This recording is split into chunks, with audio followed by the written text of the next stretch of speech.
Satu doa yang Nabi SAW tidak pernah meninggalkannya sampai beliau meninggal. Dan doa ini terus dibaca Nabi SAW di waktu pagi dan petang.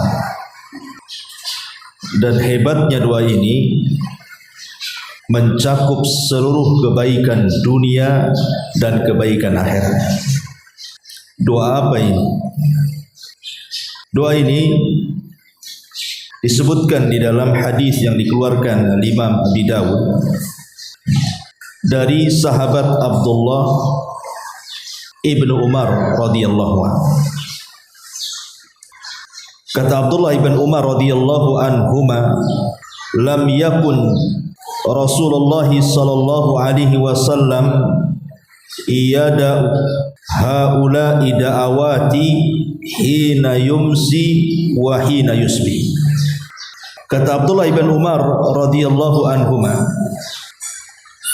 Nabi sallallahu alaihi wasallam tidak pernah meninggalkan doa ini, baik dia berada di pagi hari ataupun berada di sore hari. Kemudian Abdullah ibn Umar menyebutkan doanya, Allahumma inni as'alukal afiyata fid dunya wal akhirah. Allahumma inni as'alukal afwa wal afiyata fid dini wa dunyaya wa ahli wa mali. Allahumma astur awrati wa amin rawati. Allahumma hfadni min bayni yaday wa min khalfi wa an yamini wa an shimali wa min fawqi wa a'udzu bi azamatika an aghtala min tahti. Kata Abdullah ibn Umar radhiyallahu anhuma, beliau berdoa seperti ini yang artinya, ya Allah, aku memohon kepadamu keselamatan dunia dan keselamatan akhirat. Ya Allah, aku memohon kepadamu agar engkau memaafkan diriku, memberikan keselamatan bagiku dalam agamaku, duniaku, keluargaku dan hartaku. Ya Allah, tutupilah auratku dan amankanlah aku dari rasa takut. Ya Allah, jagalah aku dari depan, belakang, sisi kanan dan sisi kiri, dan juga dari atas. Dan aku berlindung kepadamu dengan kebesaranmu, agar aku tidak diserang dari bawah kakiku. Hadis ini dikeluarkan oleh Imam Abi Dawud dari hadis Abdullah ibn Umar radhiyallahu anhu. Taib, ma'asyiral muslimat yang dimuliakan Allah Subhanahu wa taala, perhatikan, kita akan membahas makna per makna daripada doa ini, karena doa ini sangat agung sekali. Kita harus paham maknanya, karena ini dijadikan zikir pagi dan petang. Pertama, Nabi SAW meminta agar Allah Subhanahu wa taala memberikan kepada kita ini keselamatan di dunia dan di akhirat. Maksudnya keselamatan di dunia dan di akhirat di sini karena tujuan hidup kita kan mencari keselamatan. Jangan sampai kemudian di dunia kita tidak selamat. Terkadang kita lihat di masyarakatnya, orang-orang terdekat kita saja, banyak di antara mereka mungkin pergi ke pasar, kemudian pulang jatuh dari motor, meninggal. Ataupun mungkin ditabrak meninggal. Atau mungkin entah kenapa kemudian dia tiba-tiba sakit, stroke, tidak bisa bergerak. Ataupun perkara-perkara yang lainnya. Dari sinilah maka kemudian kita meminta kepada Allah Subhanahu wa taala untuk diberikan keselamatan dunia dan juga akhirat. Dan agar Allah Subhanahu wa taala memberikan ampunan kepada kita tanpa diberi oleh Allah Subhanahu wa taala ujian. Karena ada orang-orang itu yang memang diuji oleh Allah Subhanahu wa taala supaya dosa-dosanya dihilangkan dengan cara diberikan ujian. Tapi jangan kemudian kita minta musibah agar dosa-dosa kita itu diampuni oleh Allah. Tidak boleh. Karena di zaman Nabi SAW ada seorang sahabat yang sampai kurus kering. Jadi Nabi SAW bertanya, kenapa kondisimu seperti ini? Sakit parah terbaring. Kemudian dia mengatakan, aku meminta kepada Allah, kalaupun aku harus diazab di akhirat, maka azab saja aku di dunia seperti Allah mengazab aku di akhirat. Maka Nabi SAW mengatakan, engkau tidak akan sanggup. Sebaiknya kau meminta kepada Allah Subhanahu wa taala, Rabbana atina fid dunya hasanah wa fil akhirati hasanah wa qina adzabannar. Ya Allah, berikan kepadaku kebaikan dunia, kebaikan akhirat, dan jauhkan aku dari azab Allah. Jadi tidak boleh kita meminta musibah untuk dihilangkan kesalahan kita, karena kita tidak akan sanggup masalahnya. Ya kalau seandainya kita bisa sabar. Kalau ketika Allah Subhanahu wa taala berikan ujian kepada kita, kemudian kita tidak sabar, malah kemudian tasakhut gitu kan, karena tidak sabarnya akhirnya kita menolak takdir Allah Subhanahu wa taala, malah enggak dapat apa yang kita minta kan. Makanya jangan meminta musibah, tapi mintalah doa sapu jagat tadi, Rabbana atina fid dunya hasanah wa fil akhirati hasanah wa qina adzabannar. Ya Allah, minta kepada Allah agar kita diselamatkan di dunia dan diselamatkan di akhirat dengan cara diberikan kebaikan dunia dan kebaikan akhirat. Ini yang pertama. Kemudian yang kedua, di sini Nabi SAW juga meminta kepada Allah Subhanahu wa taala, Allahumma inni as'alukal afwa wal afiyata fid dini wad dunya wa ahli wa mali. Ya Allah, aku meminta kepadamu agar engkau memaafkan diriku dan agar engkau memberikan keselamatan kepada agamaku, duniaku, keluargaku dan hartaku. Al-afwa ma'ruf, sering kita mengucapkan afwan, artinya kan minta maaf, afwan itu. Jadi ketika kita meminta kepada Allah Subhanahu wa taala afwa, artinya kita meminta kepada Allah agar dosa-dosa kita diampuni, agar dosa-dosa kita diampuni oleh Allah Azza wa Jalla. Karena manusia itu tidak lepas daripada dosa. Setiap hari kita melakukan dosa, setiap hari. Karena dosa bagi Bani Adam itu sebuah kewajiban, pasti, maksudnya sebuah kepastian. Anak Adam itu pasti berbuat dosa setiap harinya. Kalau ada orang yang mengatakan saya tidak pernah berbuat dosa, Ustaz, dustakan kata-katanya. Karena manusia itu setiap hari pasti berbuat dosa, entah mungkin pandangannya, entah mungkin pendengarannya, entah mungkin lisannya, entah mungkin tangan dan kakinya, atau mungkin pikirannya. Setiap hari manusia itu berbuat dosa. Makanya karena setiap hari kita meminta, setiap hari manusia berbuat dosa, maka setiap hari pula kita meminta ampunan kepada Allah Azza wa Jalla. Jangan sampai ditumpuk-tumpuk dosa itu. Makanya di sini kalau bisa setiap hari kita katakan Allahumma inni as'alukal afiyata, Allahumma inni as'alukal afwa wal afiyah. Ya Allah, aku minta kepadamu agar engkau mengampuni dosa-dosa. Adapun kalimat al-afiyah, keselamatan di dalam agama, karena banyak di antara saudara-saudara kita itu yang terkena syubhat dalam agamanya, akhirnya sesat. Coba bayangkan di negeri kita saja, pemahaman agama ini kan bermacam-macam.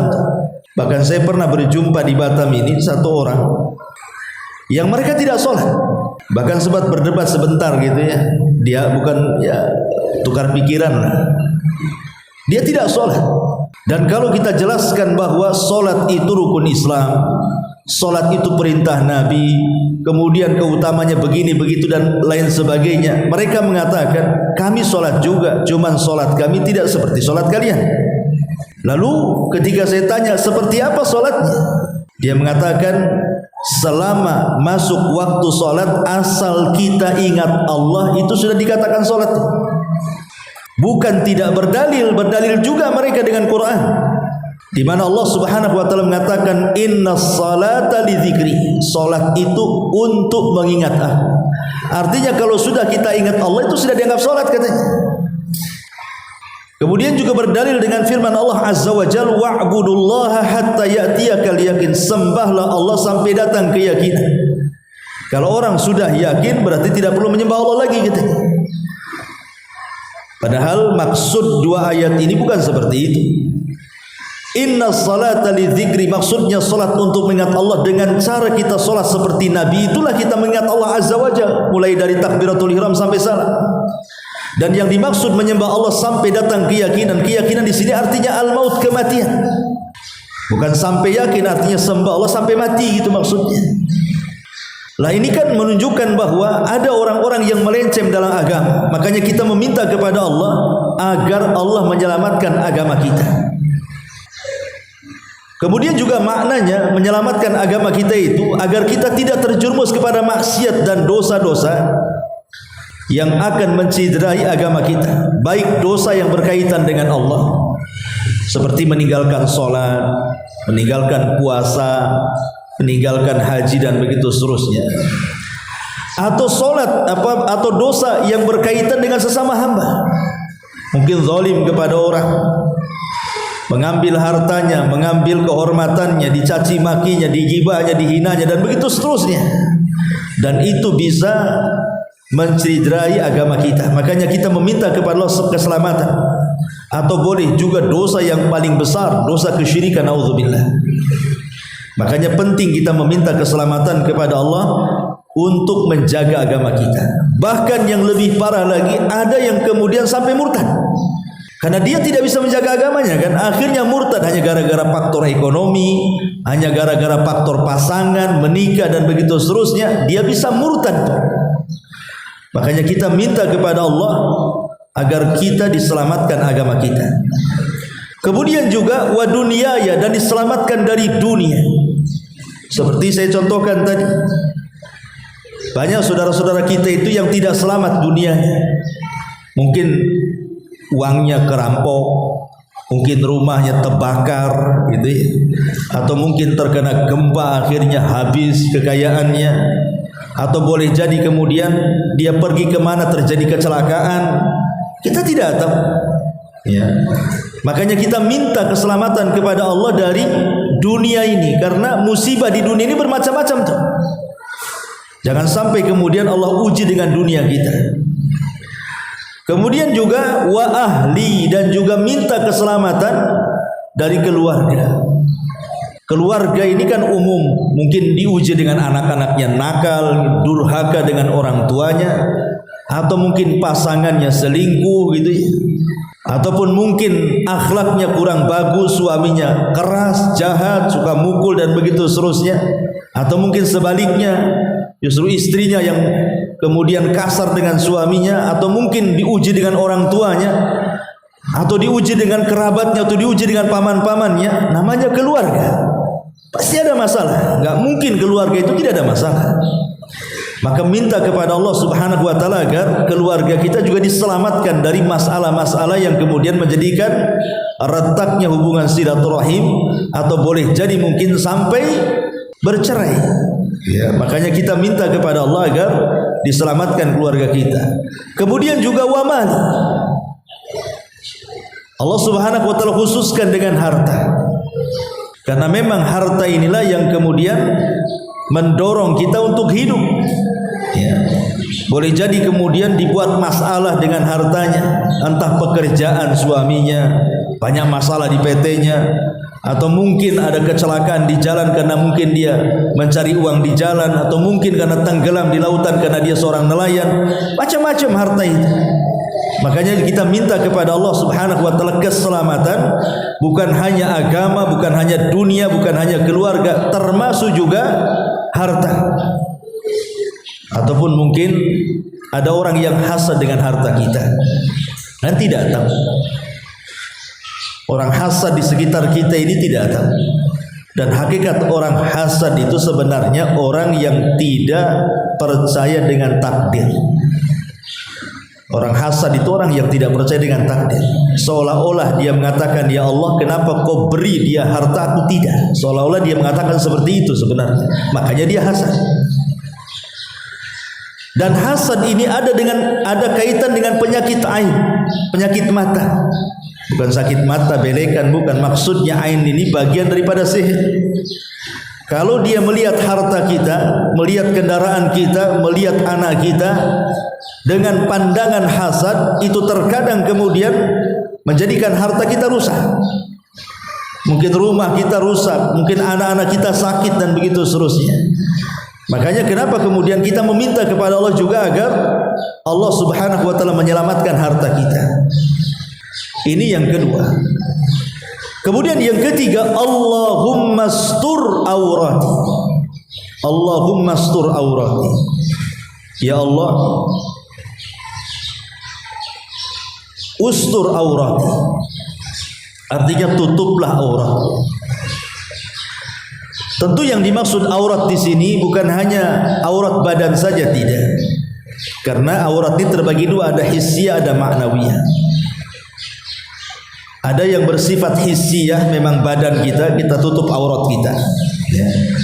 Ataupun ma'nawiyah, lebih daripada itu. Mungkin tiba-tiba kemudian Allah membongkar aib-aib kita. Nauzubillah. Makanya sering saya katakan, orang itu masih dihormati, masih dimuliakan, masih diajak bicara, itu karena Allah menutup aurat kita. Kalau Allah Subhanahu wa taala bongkar aurat kita, yang tadinya memuliakan kita bisa saja menghinakan kita. Yang tadinya menghormati kita bisa saja merendahkan kita. Yang tadinya suka bicara dengan kita boleh jadi meninggalkan kita. Itu kalau orang dibongkar auratnya.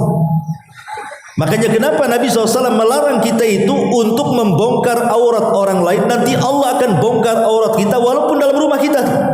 Tidak boleh kita mencari-cari aurat orang lain.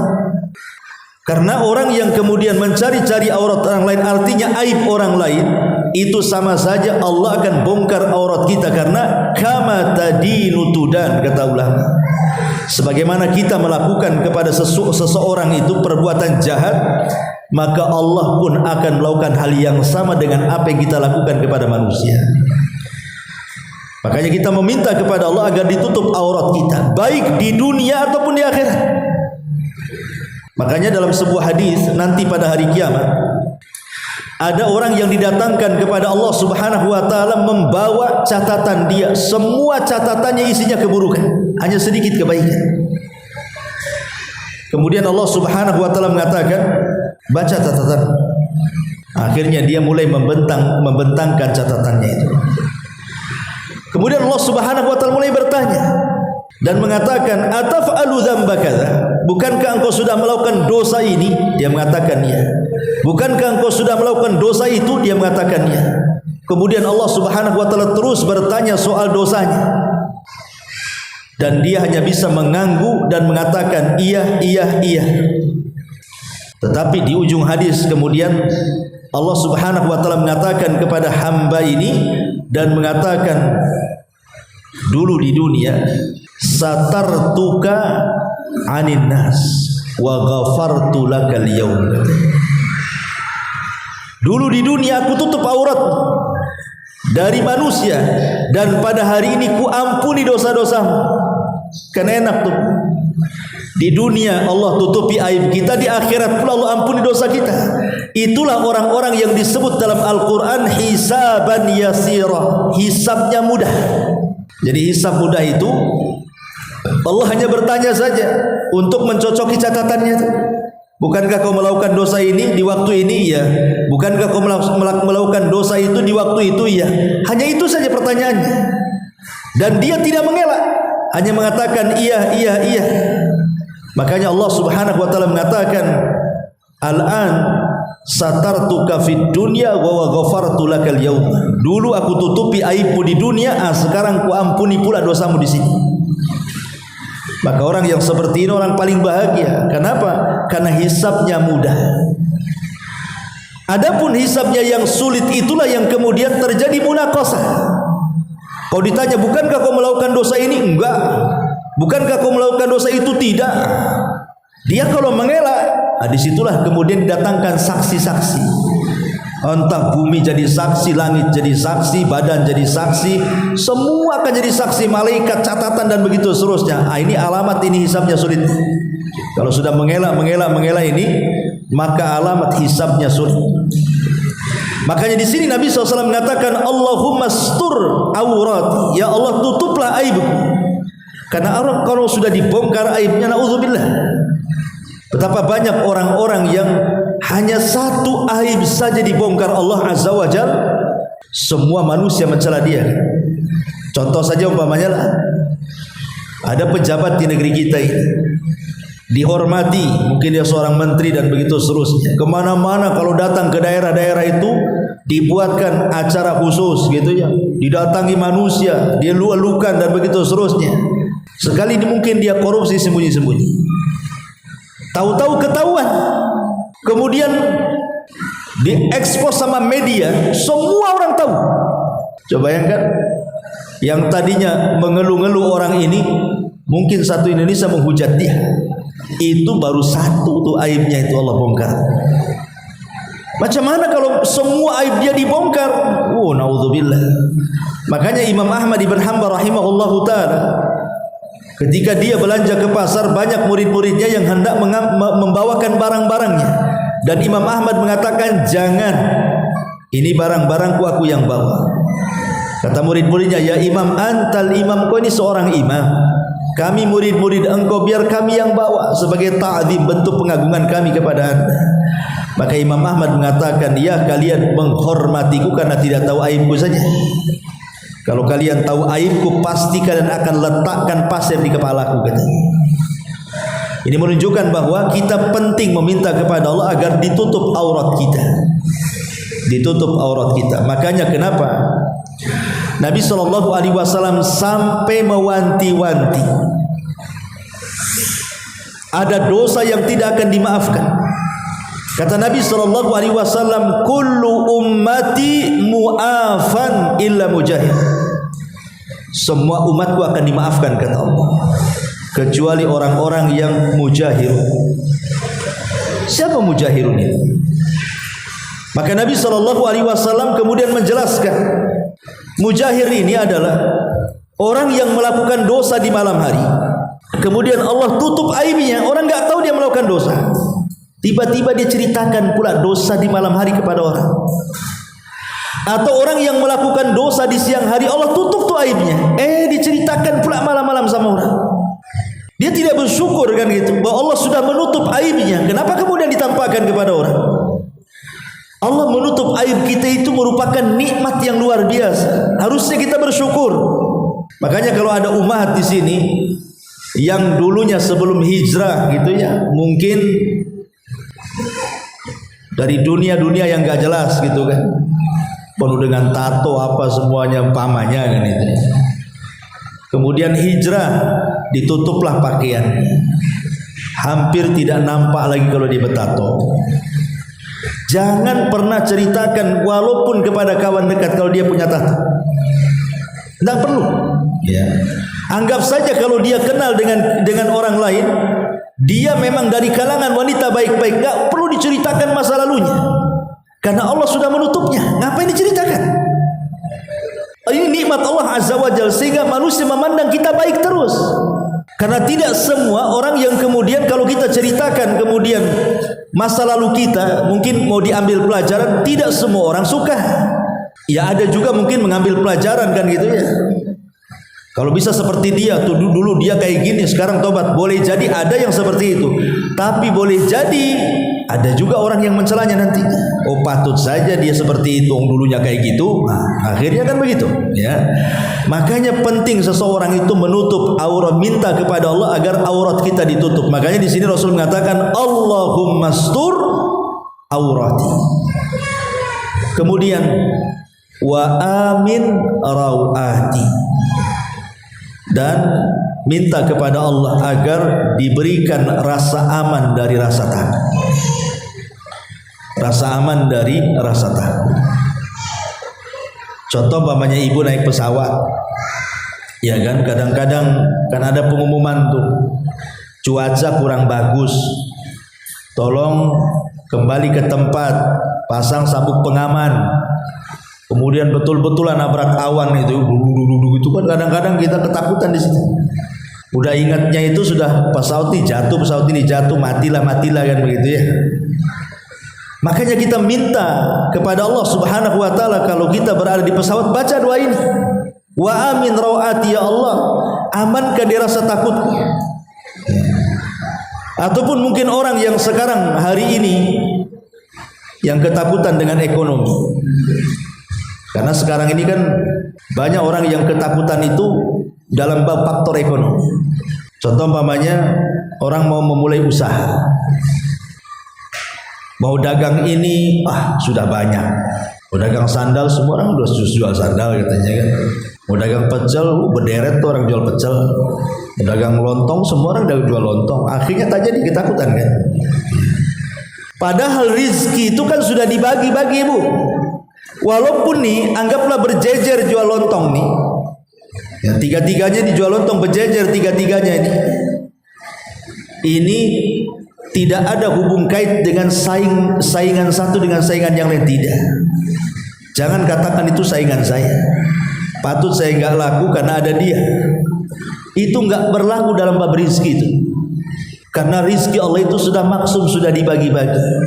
Kalau Allah Subhanahu wa taala sudah takdirkan rizki itu kepada kita, tidak mungkin diambil sebelahnya. Sebagaimana kalau rizki itu sudah memang Allah takdirkan ke sebelahnya, tidak mungkin juga kita bisa mengambilnya. Dalam bab rizki itu maksum sudah dibagi-bagi. Kenapa mesti takut? Tidak boleh kita takut. Makanya kita berdoa kepada Allah Azza wa Jalla, wa amin rawati, wa amin rawati. Makanya saya ceritakan dulu bagaimana kisah Ibrahim ibn Adham kan, yang ketika dia makan daging ada kucing, kemudian dilemparlah sama kucing itu, kasih makan. Rupanya kucing ini setelah ngambil daging itu bukan dimakan, malah kemudian lari, dikejar sama Ibrahim ibn Adham rahimahullahu taala. Rupanya kucing itu mendekati sebuah lubang. Di lubang itu ada ular dan ularnya buta. Kemudian sama kucing dikasih sama ular itu. Ibrahim ibn Adham mengira itulah kebetulan saja. Besoknya dilakukan seperti itu lagi, gitu pula kejadiannya. Tetap aja kucing itu ngantar makanan ke lubang yang ada ular butanya itu. Dari sini kata Ibrahim ibn Adham, subhanalladzi sakharal a'da yarzuqu ba'dahu ba'dha. Maha suci Allah yang telah menundukkan masing-masing musuh justru memberikan rizki satu dengan yang lainnya. Ular dengan kucing itu mana ada akur. Yang ada kucingnya, yang kalau ularnya kecil ya mungkin dimakan kucing kan gitu ya. Kalau ularnya besar ya ular pula makan kucing kan gitu ya. Ini kan musuhan nih. Tapi bagaimana Allah Subhanahu wa taala sudah ngatur rizki, lo bayangkan. Di mana musuh juga terkadang memberikan rizki kepada kita.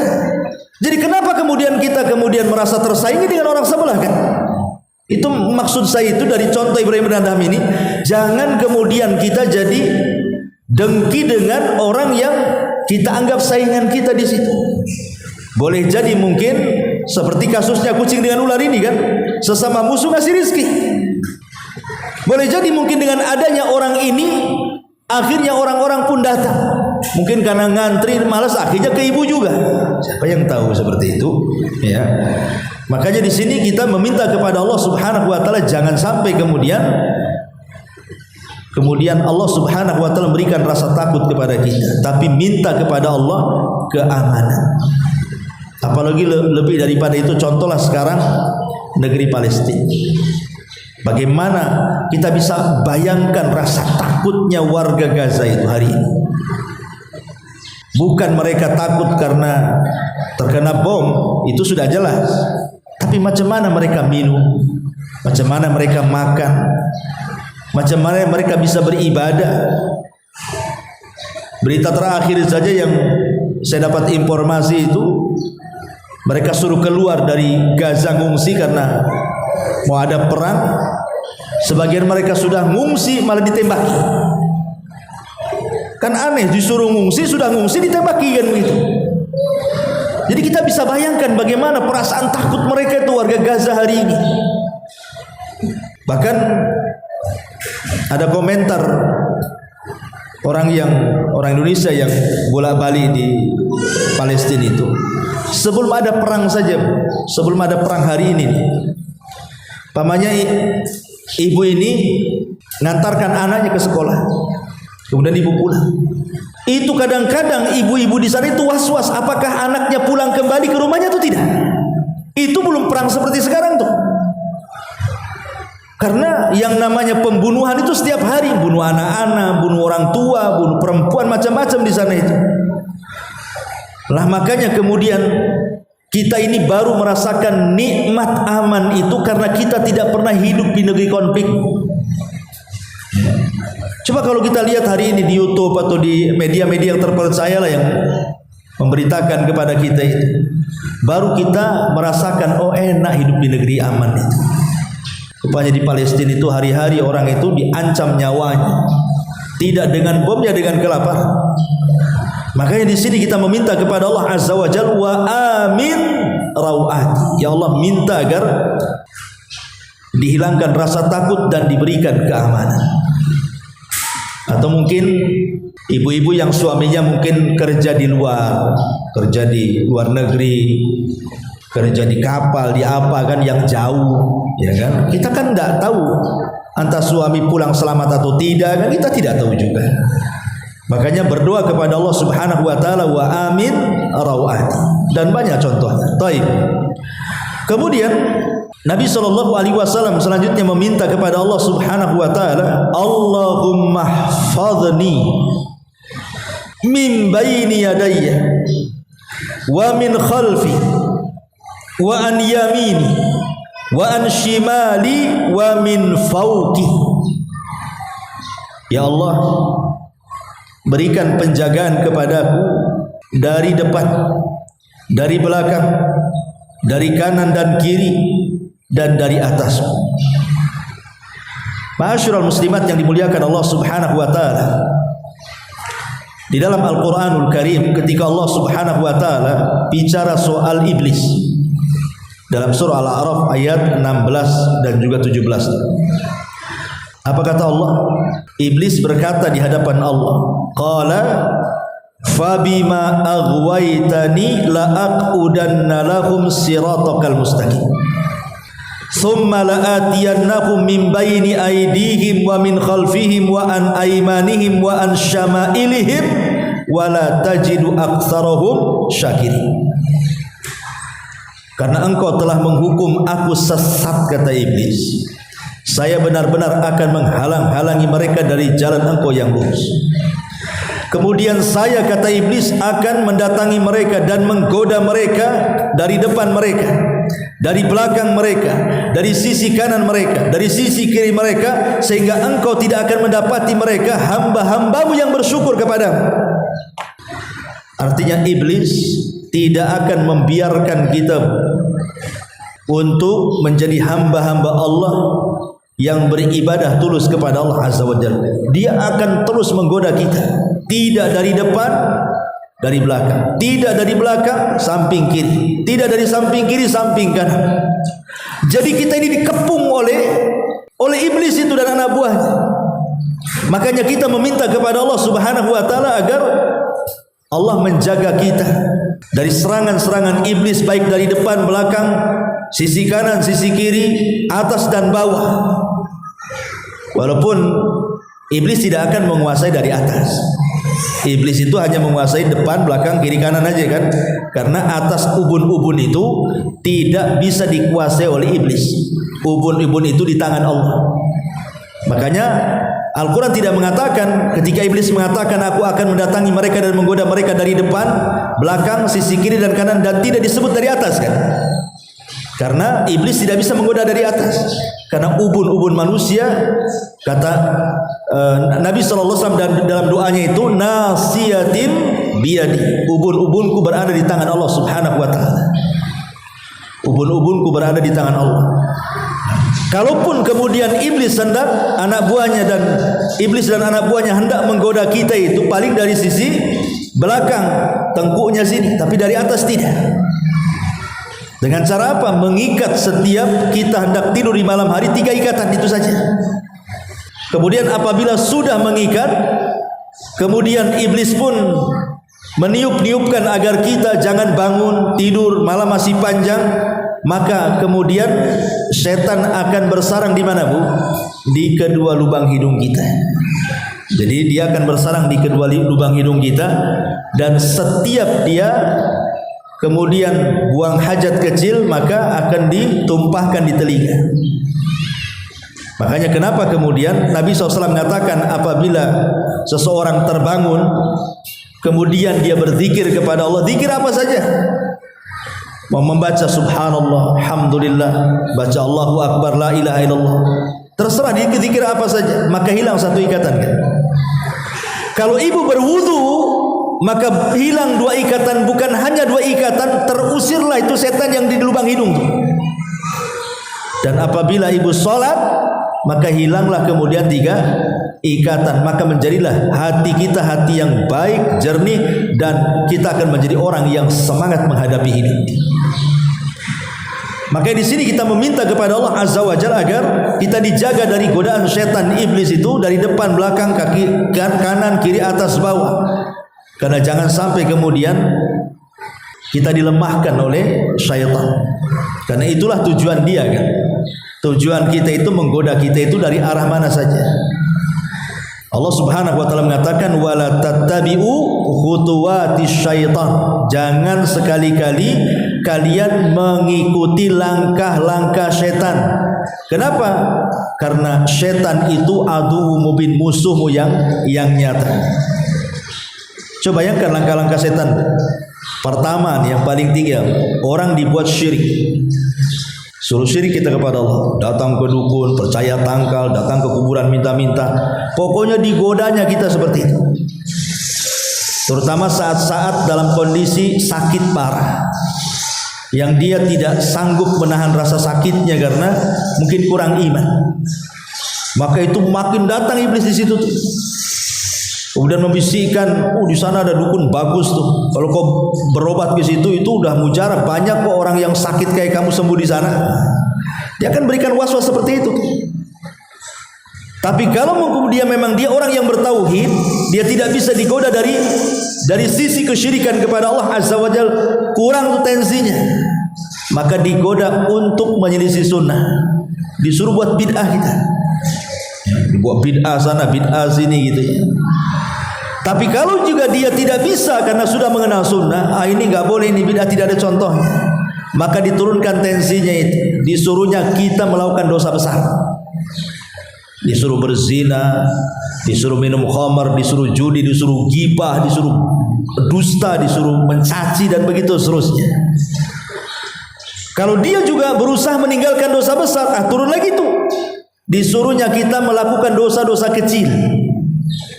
Ya, memandang aurat itu kan dosa kecil. Ya. Kalau juga dia berusaha kemudian digoda dosa kecil pun tidak bisa, maka iblis akan nurunkan lagi tensinya. Dibuatnya apa? Dibuatnya kita melakukan hal-hal yang tidak ada faedahnya. Memang tidak dosa. Ibu ngobrol lama, nggak ada ghibah di situ, ya ngobrol saja. Tapi karena keasikan ngobrol, datang waktu zuhur, kan masih jam 1, kan zuhur kan habisnya jam 3, ada 2 jam ngobrol lagi, kan itu ya. Nanti dekat-dekat asar, baru pusing tuh, Anda belum zuhur nih.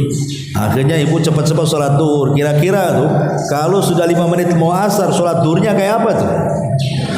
Itu udah kayak ayam lapar kan Bu, kasih beras, taktuk nggak jelas, tahu-tahu Allah dolin salam saja.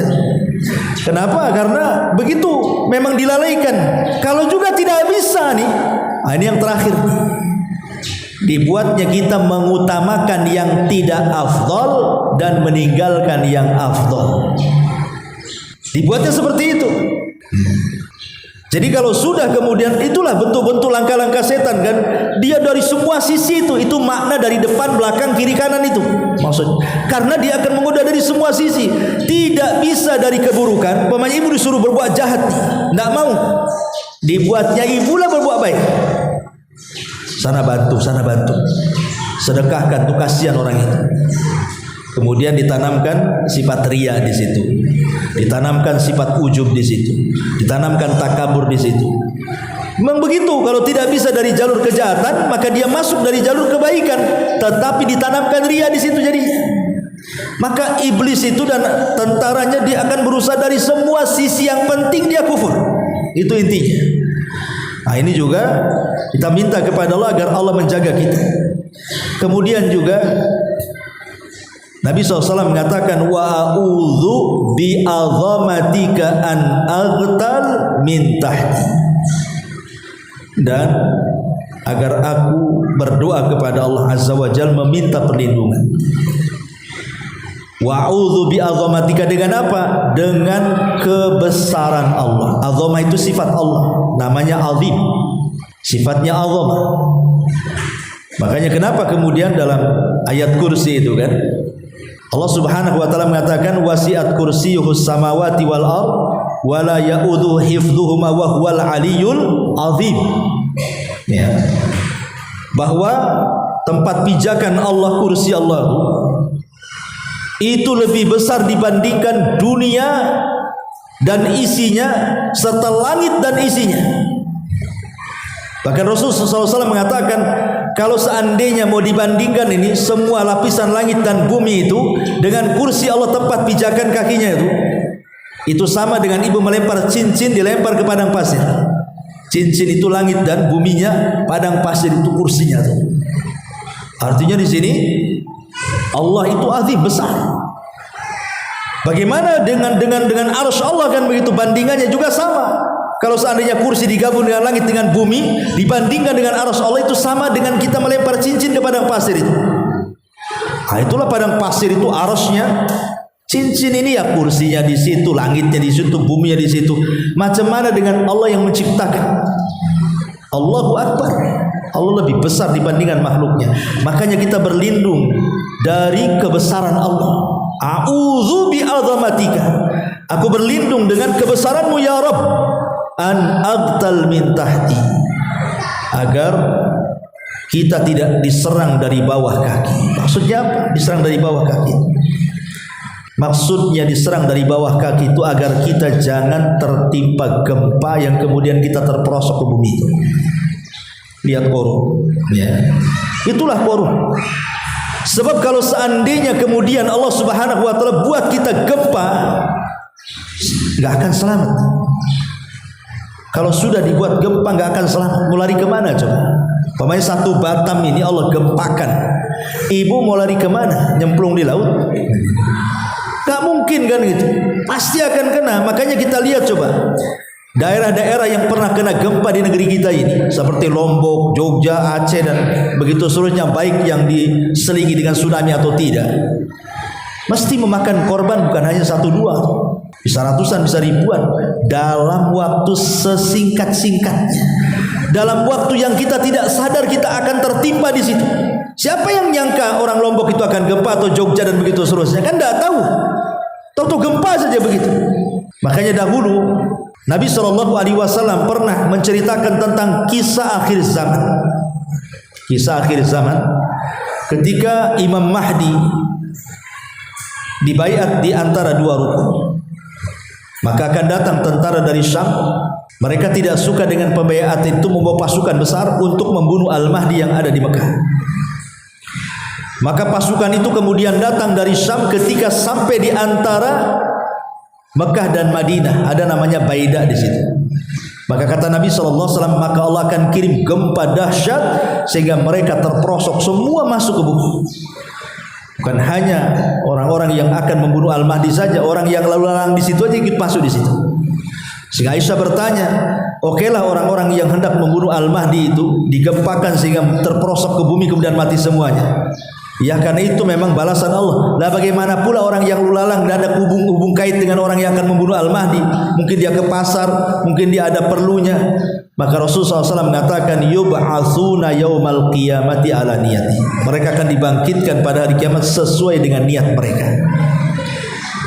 Makanya kita berdoa kepada Allah jangan sampai kemudian diserang dari bawah. Ya. Jangan sampai kita ini terkena gempa kita belum bertobat kepada Allah Azza wa Jalla. Atau mati belum tobat lagi udah mati, ketimpa runtuhan itu.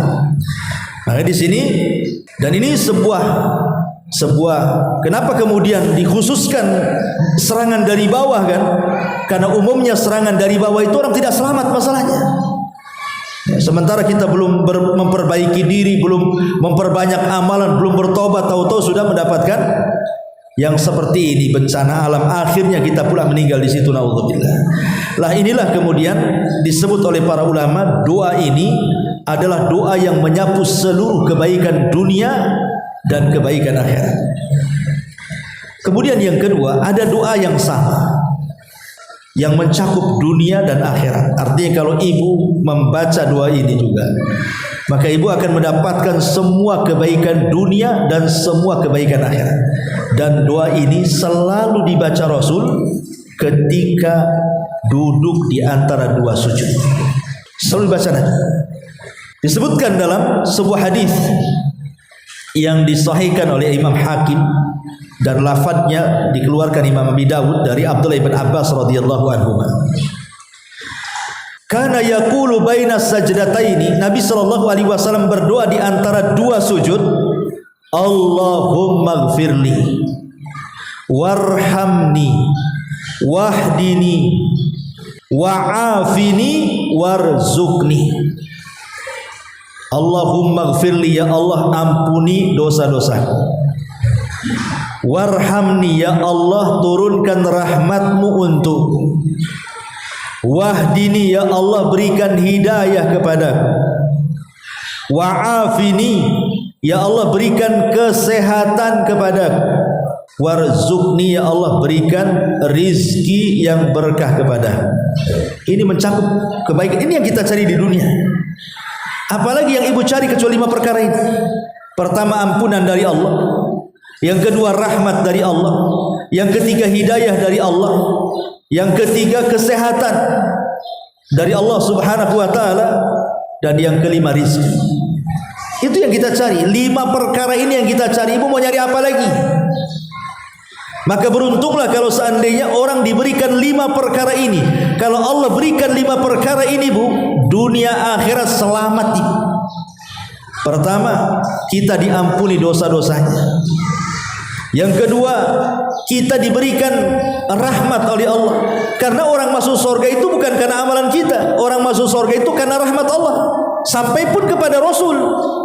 Ketika Rasul mengatakan semua umatku akan masuk surga dengan rahmat Allah. Sahabat mengatakan termasuk engkau ya Rasul? Iya, termasuk aku, katanya. Kemudian hidayah, karena hidayah inilah yang kemudian menyelamatkan kita di dunia untuk keselamatan kita di akhirat. Kemudian kesehatan. Makanya sering saya katakan, Bu, serendah-rendahnya nikmat Allah itu kan harta. Rizki itu sebenarnya nikmat Allah yang paling rendah. Bukan, tapi itu pula yang kita minta, aneh kan? Rizki yang paling rendah itu kekayaan. Rizki yang paling rendah itu kekayaan. Rizki dunia itu paling rendah. Nikmat Allah yang paling rendah. Tapi nikmat Allah Subhanahu wa taala yang paling tinggi itu kesehatan. Karena dengan kesehatan itu kita bisa mengamalkan Islam dan iman yang merupakan nikmat terbesar Allah. Coba lihat orang sakit, apalagi sakitnya sampai terbaring. Mau apa dia? Haji tak bisa, umroh tak bisa, sholat pun udah susah, zikir pun susah karena mulutnya udah susah ngomong kan, itu kan. Sulit kalau orang tidak diberikan kesehatan itu. Makanya pertama sebenarnya jangan minta soal rizki dulu, minta dulu kesehatan. Dengan kesehatan itulah kita supaya mendapatkan nikmat Islam dan iman. Kita bisa menjalankan keimanan kita dan kita bisa menjalankan keislaman kita dengan sempurna. Kayak ibu nih sehat, bisa ngaji di sini. Banyak kok yang ingin ngaji ke sini tapi sakit, tak bisa datang dia. Ini kan nikmat Allah Subhanahu wa taala namanya. Makanya kita minta kepada Allah kesehatan. Sehat ini semuanya bisa. Ibu bisa melayani suami, bisa mendidik anak-anak, bisa beribadah kepada Allah, kemudian bisa menjaga hak kita, macam-macam semua kena kalau kesehatan itu. Kemudian juga makanya diakhirkan warzuqni. Lihat rizki diakhirkan di sini. Rizki diakhirkan karena memang rizki itu serendah-rendahnya nikmat. Tapi aneh kemudian manusia itu lebih memilih meminta kepada Allah yang rendah dengan melupakan yang tinggi.